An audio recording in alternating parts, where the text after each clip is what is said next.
Welcome back to SLPT. Enjoy part 2 of this episode.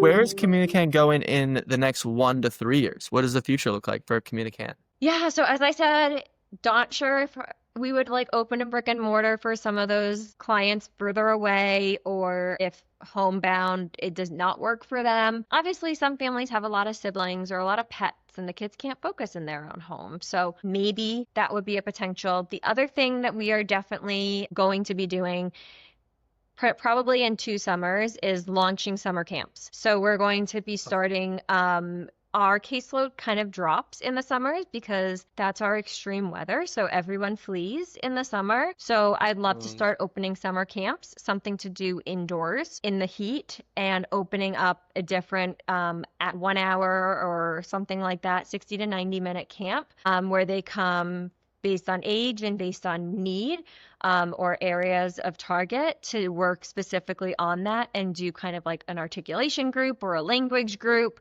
and something like that so they can get a little extra service in addition to their one-on-one time. And that way they're not at home on video games or on iPads for a little bit longer because here it's even sometimes just too hot to even go swimming. So just gives them something else to do. So that's something that I would really like to implement, and some of my therapists would like to work on as well. Obviously, continued growth. We just brought another therapist on board. We have another that we need to bring on board. So continuing to grow in size, in therapists. I'd love to get therapists in different areas of the valley so we can expand to other locations. We don't really travel more than 30 minutes, so I would need another therapist to cover different areas. So really just growth in caseload, growth in clients and therapists, summer programs, maybe, as I said, a brick and mortar for out of distance or out of radius. So it's really exciting. Just continue to keep going. Yeah, absolutely. And I've never heard of an idea like a speech therapy summer camp. So I'm really looking forward to what that looks like in the future for you guys. And I think that is a time period that it would really make sense in the summer. And it's always good to get the kids moving in some type of camp in the summer. So I'm sure parents would appreciate it as well. Yeah, and a lot of camps like dance camp, gymnastics camp, they're like half day kind of things or whatever, and then they're home. So we're gonna play around with it. We're trying to take surveys and see what the interest level is. Perfect. Very cool. Can you talk to us a little bit about your new endeavor? I'm talking about the Confident SLP Handbook. What does that look like? And can you tell us a little bit more about that? Yeah, so about the beginning of this year, I launched Schools of Private Practice. So my business is CommuniCAN Speech Therapy, and I launched Schools of Private Practice as a separate kind of business branch. And with Schools of Private Practice, I kind of do 2 things, targeting 2 audiences. I help new grads, kind of acting as a mentor for new SLPs who are just coming out of grad school and are kind of like, I'm a deer in the headlights, I don't know where to go. Or they feel like they have all these different options and they don't know where to go first. So I help with that. And then the second avenue is kind of helping those more seasoned or veteran SLPs that feel like they are ready to start their own private practice and are feeling overwhelmed, don't know where to start, or maybe they did start, but they're like, I don't know how to advertise. I don't know how to get a documentation system and all of that. That's kind of what I do. So the Confident SLP Handbook, super excited. It is launching on Thursday. So very excited about that. And that is whole handbook dedicated to SLPs that are going into the schools. And it has everything. It has everything from how to plan the couple weeks before orientation, those first few days going in, meeting new teachers. It has a page just to be all about me, SLP. All you have to do is fill in the blanks, and it's kind of like all about me because you have a lot of teachers to meet. You're not going to meet all of them. So, hey, here's a little bit about me so you can meet me. Because as an SLP in the school, you don't have a team. You don't have like the first grade team that you interact with. So that way you can kind of get to know everyone. It has a self-care page. Well, hello, you're going to be overloaded. You're probably going to have 50 kids on your caseload. You're going to be overwhelmed. Well, how are you going to take care of yourself this year?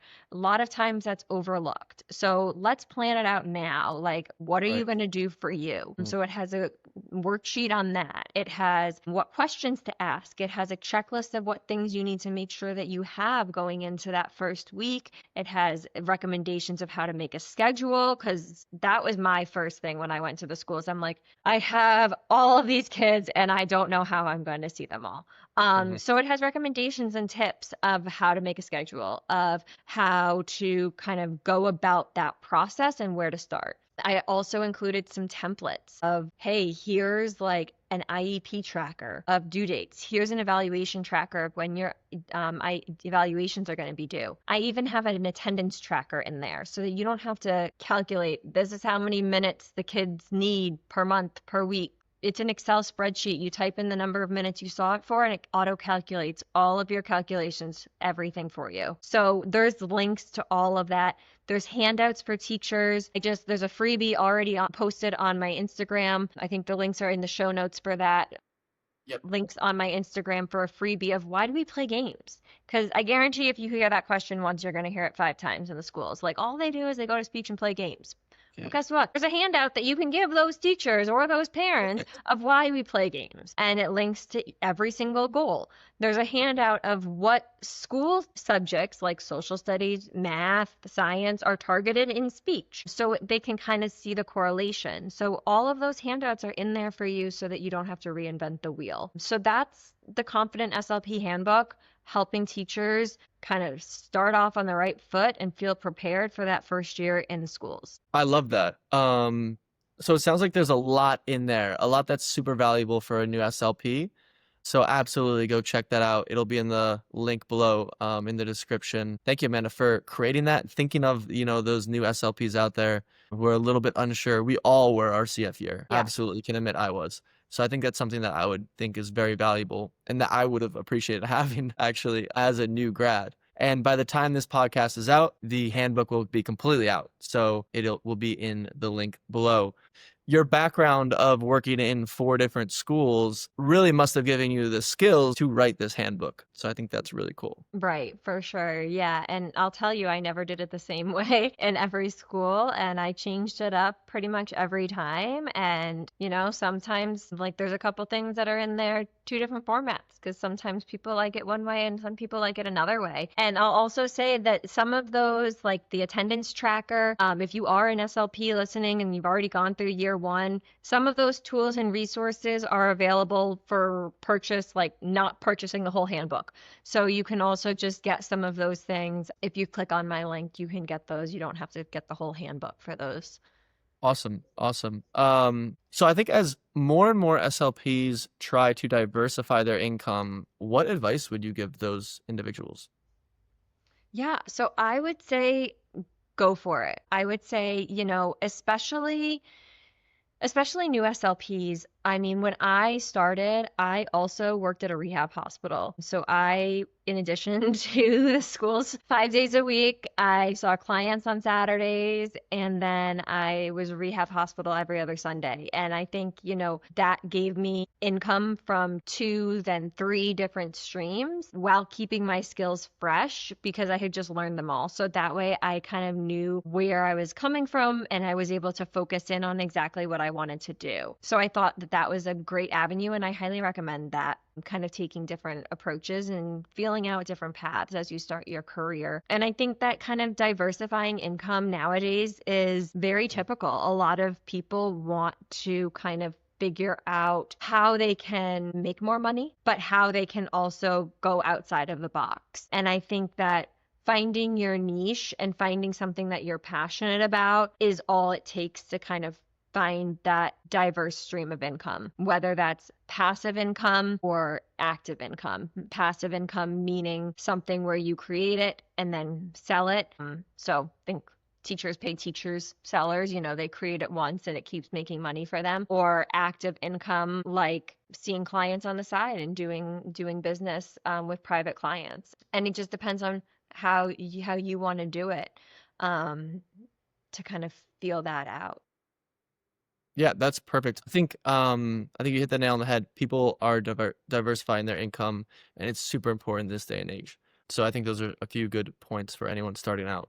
What do SLPs need to unlearn in order to build a more sustainable and fulfilling career? Yeah, so I might get some contradictions to what I'm going to say, but that's all right. I'm going to be honest. So, one thing that starting out, I was like, I always have to be talking in sessions. I always have to be, that's why my shirt, communicating is my cardio. Like, I always have to be talking. I always have to be doing something. I always have to be interacting and engaging with the kid.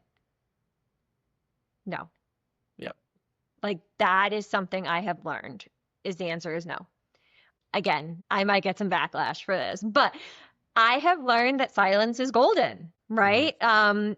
And the kids, whether they have obviously children with auditory processing need time to process, but Mhm. whether they have difficulties with auditory processing or not, kids need time to just sit and process, and they need time to rest and reset.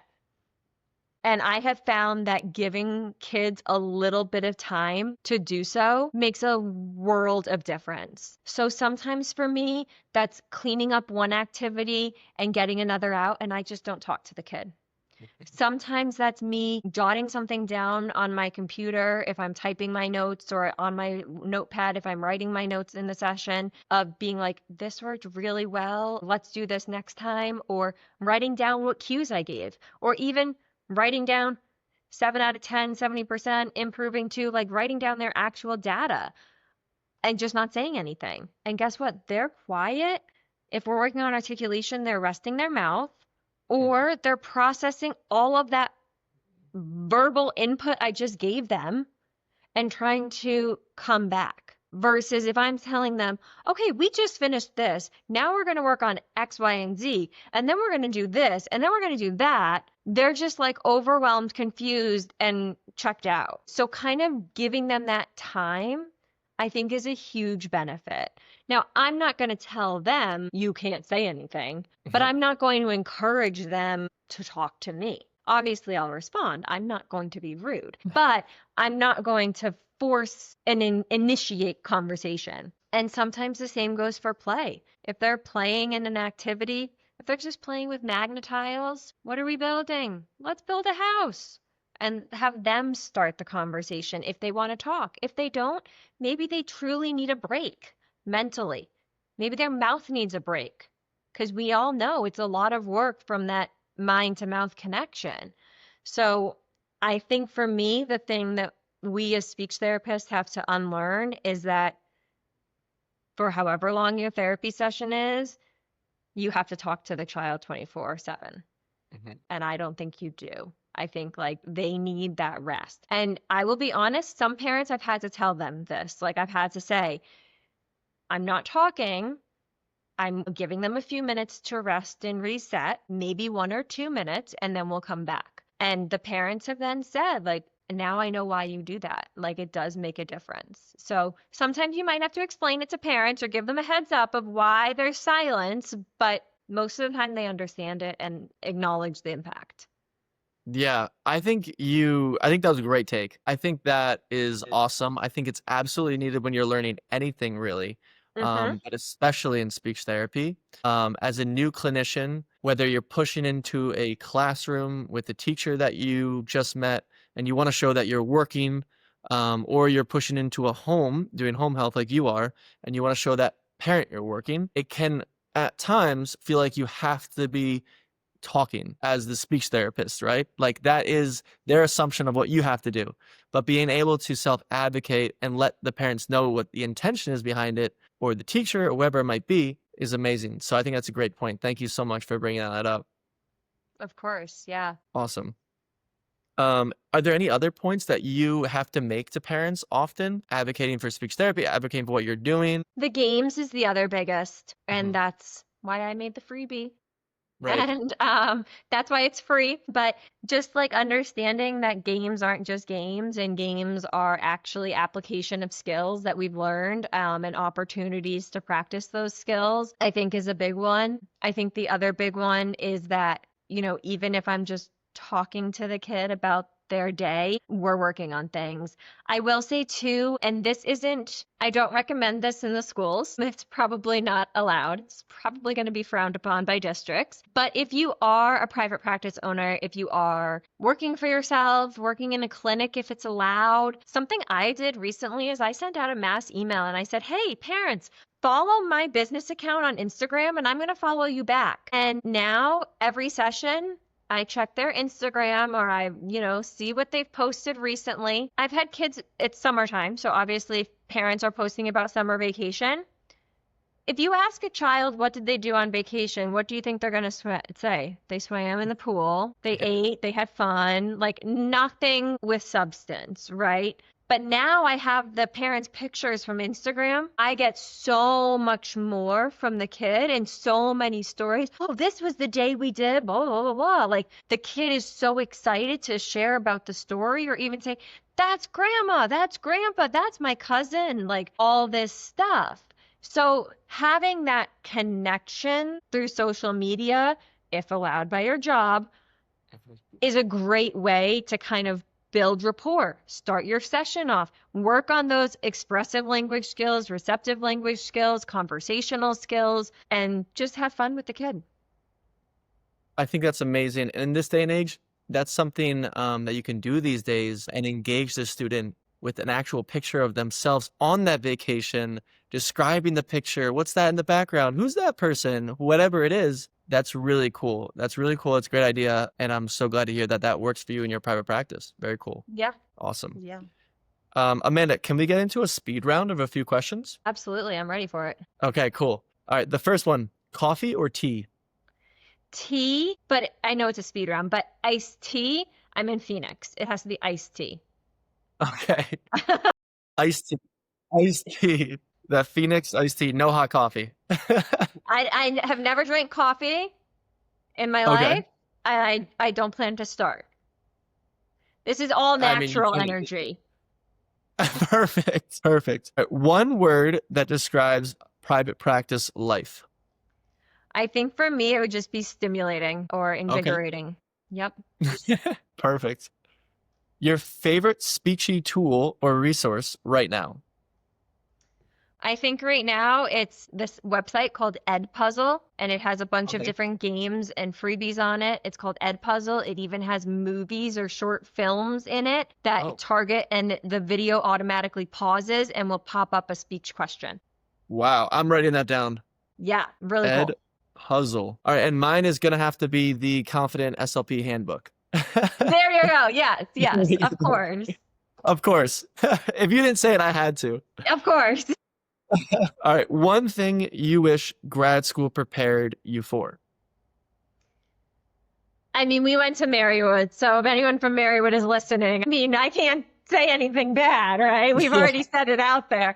But I think, and this is just kind of common amongst everyone starting a private practice. I mean, I think, the business aspect of it, it's not part of speech program to learn about the business aspect, but that's why I started school to private practice. And we didn't really talk a lot about that aspect, but I mentor SLPs, one-on-one individual video coaching, mentoring, tailored exactly to you. I write your own coaching program and mentoring program. So that's why I started that, so that I can help you with that. Yeah, and I mean, we can even get into that a little bit. What do those SLPs need from you? What are they craving?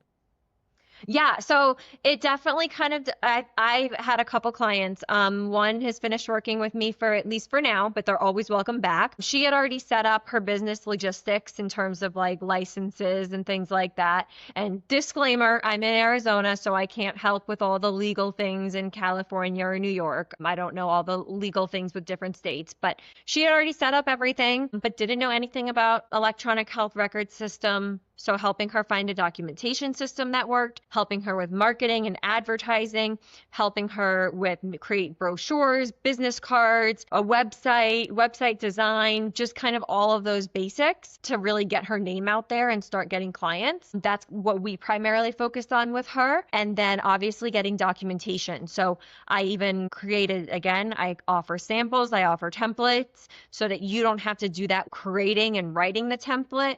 I want you to get out there and make money. I don't want you to sit behind a computer and figure out what your policies need to say. So I give you some recommendations of what they maybe should include and that kind of thing. So all of those little logistical things to help you get set up. Super valuable as someone who wants to just get the boots on the ground and learn from someone who's already done it. I think that's a really cool thing that you're offering people. Last speed round question. Okay. Something people get wrong about what it means to work at a private practice. Oof. I think I kind of said it already, but you have to do X, Y, or Z, or you have to have A, B, or C.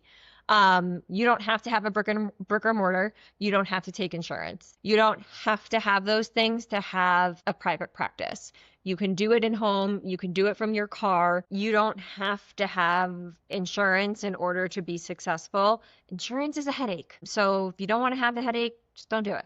And you can still be successful. And if you don't want to have to deal with extra overhead costs, don't open a brick and mortar. It does limit you. Remember, your therapy materials have to be transportable. They have to fit inside your car. You can't bring the pretend ice cream shop set up to your clients. But I mean, I think that's something that people get wrong is they think private practice, I have to have a building or I have to take insurance, and you don't. Right. Awesome. Well, Amanda, you are one of the hardest workers I've probably ever met, from hearing about your weekends opening up your own private practice, during the week after work, working on your private practice. What keeps you going? Do you have a mantra or a belief that keeps you going throughout those times? Yeah, and honestly, I didn't really for the longest time. I was just kind of like powering through, but I Mhm. kind of developed one over the past year.